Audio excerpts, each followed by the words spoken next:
I just found out literally about 15 minutes ago, Marco Rubio, who currently holds two positions here, of course, Secretary of State and National Security Advisor to Trump, is gathering what we call the Gang of Eight. That is, well, it's four representatives each from the House and the Senate, 8 people in total who actually, everything related to national security, intelligence, foreign affairs, and so on, at the very least, they are informed.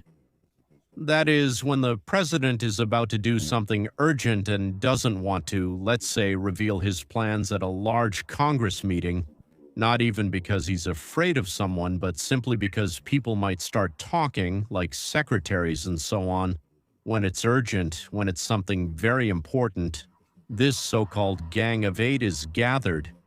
Who are they? This is naturally the Speaker of the House, the main, so to speak, the main Democrat in Congress. In addition, the chairman of the House Intelligence Committee, and accordingly the main Democrat in that committee as well.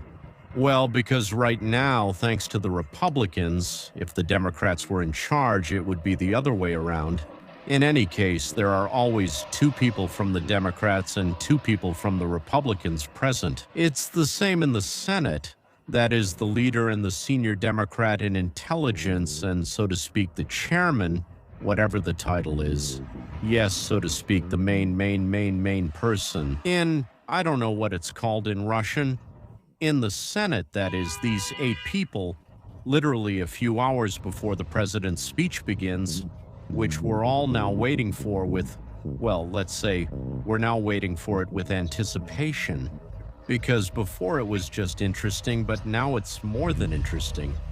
Another announcement that was made recently is that the Asians, Mossad reported that the Iranians have attached warheads to a number of ballistic missiles, which are loaded.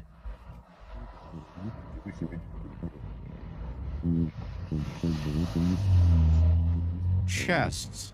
That is, the Americans might attack Iran, and so this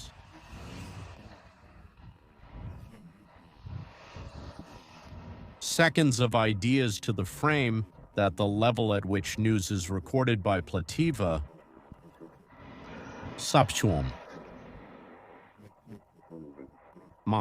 But why are the so-called ship-based ones considered especially dangerous? They fly at a very high speed and very low altitude, so it's hard to get a bearing on them.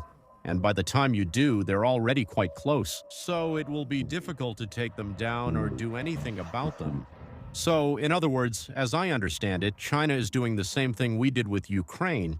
We supplied weapons to Ukraine, and now China is supplying, Russia is supplying. Right now, 2 Russian military ships are in the Strait of Hormuz. And yesterday they were on their way, so today probably 2 Chinese military ships have already arrived. Are they there, or will they be there in order to, if necessary, help Iran stop movement through the Strait of Hormuz? And that's about 20 to 25% of all, let's say, oil transportation on the planet. So that's a serious blow to oil, to prices, and so on. Now, what's also interesting is that Trump has posted several messages on Truth Social in the last 12 hours.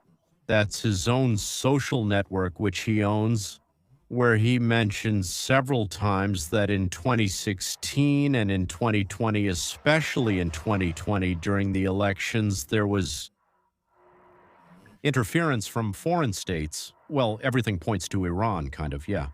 Then there was a statement that Tulsi Gabbard finally has, so to speak, all the complete, so to say, with full evidence, facts, I don't know, all the information that Obama ordered to deceive the people, so to speak, of America. With the reports, the intelligence report, that supposedly Putin was helping Trump, and that Trump was not connected with Putin, and that he would sell America to Putin.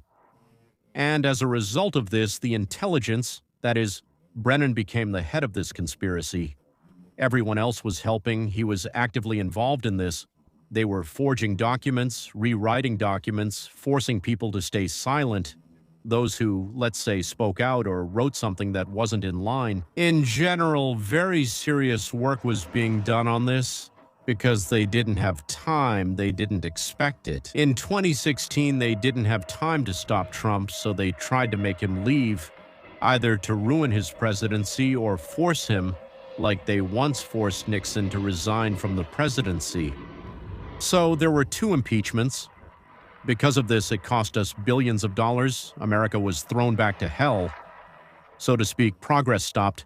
In other words, some absolutely terrible things were happening, simply because the Democratic Party decided not to give the Republicans a chance to win, especially those Republicans who aren't part of their own circle, because they have their own people. Republicans are practically the same thing. One gang, one group.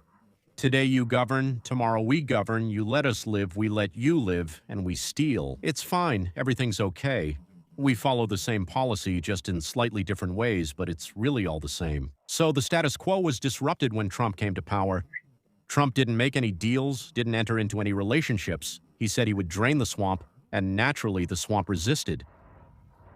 Today, I think, during President Trump's speech, a new beginning will be made.